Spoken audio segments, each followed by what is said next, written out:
Hello everyone, I'm Ankit and you're watching StudyIQ IAS English. In our today's video, we'll try to talk about the 27th Amendment to the Constitution of Pakistan, which enhances the role of Pakistan's army in day-to-day affairs of Pakistan's government. So how is it gonna impact India? That is the subject of our today's discussion. Now we all know this is going to impact India negatively, but how much negatively, we'll find out, right? Now the notes that I will be using in our today's session now, in case if you want to download them, you can go to this particular Telegram channel, ATS Live, and download them. And while you're at it, please do not forget to hit the subscribe button also. So let us start by understanding the context of our today's development. Now, last week, the President of Pakistan, he accented or gave his approval to the 27th Amendment to the Pakistani Constitution, which was formed in 1973. And this actually increases the role of Pakistan's army in day-to-day affairs of Pakistan's politics. Now, this amendment naturally has invited many criticisms of the Pakistan's current constitution and how it increases the ability of army to mold different aspects of Pakistan's politics. Now, it brings many different changes in the politics of Pakistan. First, it changes the country's civil-military balance. It changes the inter-services setup in Pakistan among different organs of Pakistan's armed forces, and it also changes the federal character of the entire country of Pakistan. So what are the changes? How it is going to impact? Everything we are going to find out in our today's discussion. First, let us talk about the key constitutional changes that has been the part of 27th Amendment to Pakistani Constitution. First change is the creation of a new post, that is the Chief of Defence Forces. Now, what is surprising about this new post is that it will always be held by the current Army Chief of Pakistan. And this person, Chief of Defence Force, would look or overlook all the important organs of the Pakistan Armed Forces, be it Army, Navy, Air Force, and even the nuclear forces who are responsible for managing Pakistan's nuclear weapons. Now, the CDF post, it subsumes the earlier post which was held by the Chairman Joint Chief of Staff Committee. And this kind of a post is very similar to India's CDS, but there is a one difference about it. In India, the CDS can come from any organ of the Indian Armed Forces, but this is very unlike Pakistan. In Pakistan, the Chief of Defence Force would always be the head of army, that is the general, right? So this is what is different about Pakistan's constitutional change. Similarly, the officers in the armed forces who are having the ranks of 5-star, that is the Field Marshal rank officers, they will be immune from any criminal or civil inquiry that might happen against them even after their retirement. So this kind of an immunity, when you provide it with 5-star officers to the military, which is not available to the Prime Minister of Pakistan, this increases the probability that such kind of a wrongdoing that might be done won't be punished further. Similarly, this amendment also brings a third change which is also very important. That is, it establishes a new court, Federal Constitutional Court in Pakistan, who would take over the matters relating to constitutional from the earlier Supreme Court of Pakistan. And this effectively is meant to supersede and weaken the existing institution, that is the Supreme Court of Pakistan. So these are the three important changes that have been brought by 27th Amendment Act. And let us now understand what these changes would have an impact on Pakistan's politics. Now, the changes in governance would effectively means the civil-military relations, which was already tilted towards military in Pakistan, has now tilted further towards military. Now, this first of all formalizes the military as a central power structure in Pakistan, and it makes all three services subordinate to the Army of Pakistan, which is very unlikely to be heard of in a country which claims it to itself to be a democratic country. Now, I need to understand, in India, although army has the largest amount of manpower in India, but in terms of parity of the chiefs of respective army, air force and navy, all these three have same parity. But this is not the case with Pakistan, right?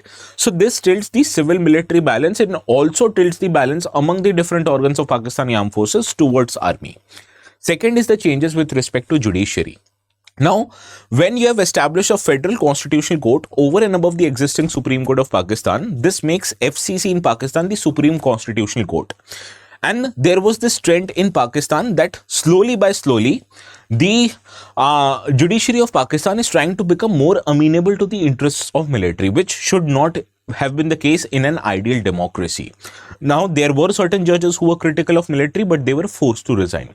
So this shows that now judiciary has also become more and more inverted or more and more amenable to the interest of Pakistani armed forces. Similarly, what you need to understand is the political context in which this development happened. Now, for the past few years, Pakistan's army has been the face of everything that has been going wrong in Pakistan. And there is a very good reason behind it. First of all, there was a widespread protest that happened in 2024.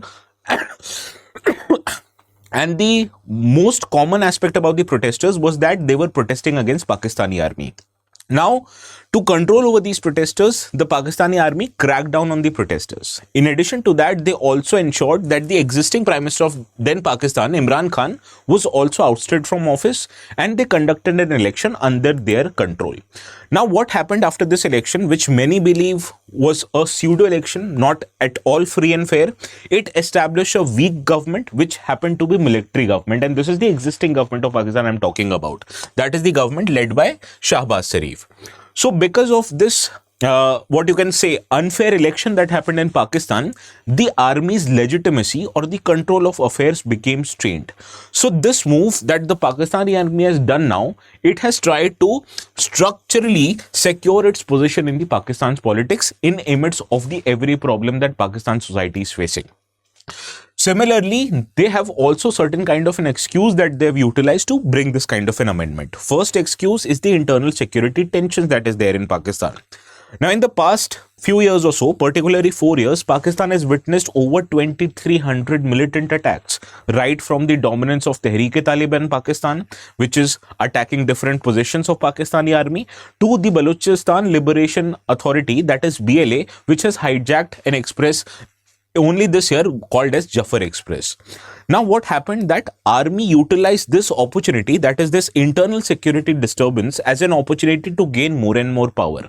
Army said that Pakistan earlier is a soft state, and that is why this kind of an internal disturbance has been happening. So in order to move away from that, Pakistani army ensured that their governance becomes more militarized so that it can control even the affairs of internal democracy, right? Second excuse that they use is the conflict of India. Now, India faced a conflict with Pakistan under the Operation Sindoor, where it bombed many of the military air bases of Pakistan. Now, Pakistan used this excuse to regain public support, and they utilized this opportunity to elevate General Asim Munir to the rank of Field Marshal, which he is now today. And this expanded the defense leadership acceptance, and it provided Pakistan's army, particularly its field marshal, as the primary national authority on everything that concerns with national security, be it internal disturbance or be it countering its conflict with India. So this is the excuse they used for amendment. Now, what you need to understand that for the past few years, Pakistan has emerged as a hybrid model of governance. We already know in paper, Pakistan claims itself to be a democratic country. But this democracy is under courts, which means there is a facade of civilian leadership, but the original party or the original authority which is governing the relations of Pakistan, it's not the civilian leadership or not the political leadership, it is the military leadership. So what has happened in Pakistan in the past few years, afraid of undertaking a formal coup, army has tried to rule Pakistan indirectly. And this actually is trying to avoid the interest or backlash that might happen, which is a consequence of direct military rule. Now, this amendment, 27th Amendment, this has made this hybrid model of governance more and more formal in nature. What has happened earlier indirectly, now more of this has become structural and formal. So this has given military full power, first of all, without any formal coup. Similarly, it has redirected all the accountability, all the problems in Pakistan, and who is going to face all this accountability? Not the military, but it is the civilian government. So a military has ensured that it can do anything wrong in Pakistan. The generals or the field marshals won't be prosecuted after they demit office. The brunt of public backlash would be faced by civilian leadership because they are face of governance, but the original power would be having or would be with the Pakistan's armed forces, particularly its army. So this is how hybrid model of governance has become more formal right now because of the 27th Amendment. Now, in a normal democratic country, for instance, like India, US, you'd understand that the foreign policy matters is with respect to the government of that day. So it is the government of India that decides on India's foreign policy. Similarly, it is the government of US that decides their foreign policy. But in Pakistan, that is not it. In Pakistan, now army is the primary foreign policy actor, and you can even witness from the recent interactions the Field Marshal of Pakistan has had. He has had one-to-one close meetings with US President Trump, Egyptian President Sisi, and this shows you that other countries are also now recognizing this military supremacy in the state of Pakistan. So much so that Pakistan has entered into a defense agreement with Saudi. It has extended support to China and Turkey as a method of middlemen, which it would use to source military equipments to other countries. And it has also established willingness to join Gaza Stabilization Force, and it comes from Pakistan's army. So what is the broader strategy of Pakistan in this regard? It does not have the economic means to fight a war. It does not have economic means to dominate the region. So it is trying to leverage its strong defense ties so as to build pressure across the world, including on India. So in this regard, let us now understand what are the implications of this development on Pakistan's politics. Now, to summarize, this ensures militarization of Pakistan's constitutional order. Similarly, it has also institutionalized the army's dominance over not just Pakistan's politics, but also on its economy, on its foreign policy. Similarly, it actually highlights or makes every true that there is a decline of democracy in Pakistan, because even the bodies like judiciary is not entirely independent. So from earlier Pakistan, which was fragmented, now we have seen emergence of a new Pakistan, which is hard, hyper-centralized state, which is under the direct and indirect control of whom? Of military leadership. So this is how it has impacted Pakistan. Now let us understand how it impacts India. Now, whenever Pakistan becomes a hard militarized state, it naturally makes things difficult for relationship between India and Pakistan. We already have a very less scope of dialogue between the two countries, and it would further decline if Pakistan's military is going to be in power. Because earlier, whenever tensions used to happen, we used to have back channel negotiations with its civilian leadership. But now when military is in charge of affairs, this kind of a back channel negotiations even can't happen. So this has reduced the scope of diplomatic engagement between the countries, which was already low, to further new lows. Similarly, emergence of a more hardline militarily posturized Pakistan can induce further tactical provocations from Pakistani side, and Pakistan would use this excuse to establish and maintain legitimacy of the Pakistan's army, right? So this is the challenge that India might face. In addition to that, there is also a higher risk of controlled escalation from Pakistani side. Now we all know, because of the lack of solid economy, Pakistan would face problems in chances of a full-scale war with India. So as against going with a full-scale war in India, they might try to bring a low-intensity conflict in order to pressurize India. And this might happen because of frequent ceasefire violations. This might happen due to attempted infiltration strikes by terrorists, or this can also happen because of drone-based smuggling or arms drop, which we have witnessed happens in Jammu and Kashmir or even in Punjab. Now, in addition to all of this, it might also strengthen the existing axis or existing good relations that is there between China and Pakistan. And if that were to happen, if that were to solidify, it would create problems which is called as two-front problem for India. India would have to increase its military deployment, not just on its western border with Pakistan, but also on its northern border with China. So this is how it has negative implications on India. But that doesn't mean everything is negative. We have to look for opportunities in crisis, and this is what India would also do, because this crisis also brings a chance of opportunity in the future.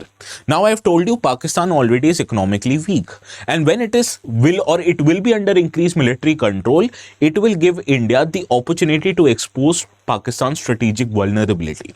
Now, what happens with military control is that the Pakistan's existing economy, which is already in very dire state, would further become very bad, because whenever military is in power, it discourages foreign investment.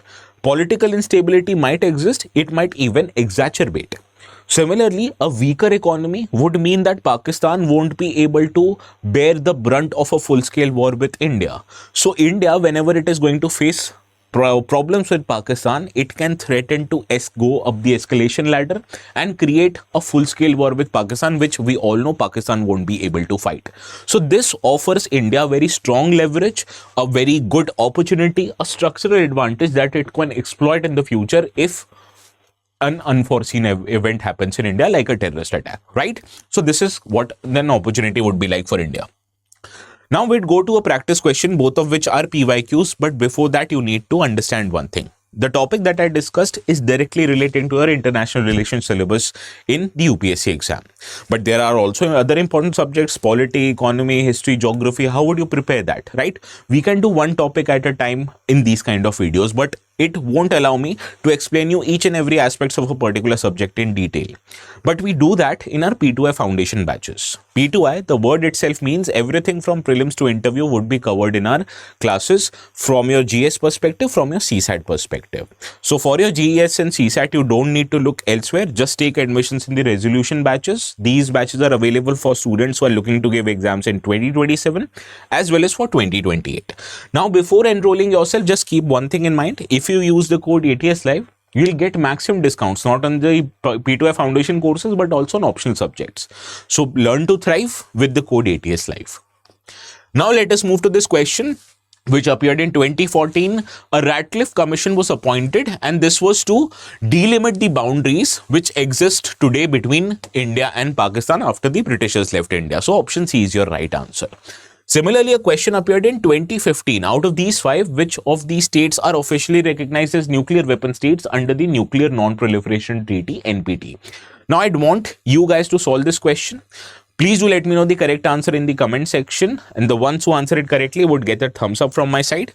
And before ending this video, if you want to download the notes, they will be available on this particular Telegram channel. And if you face problems in locating this channel, you can always scan this QR code. So we'll see each other again. Please have a very good night.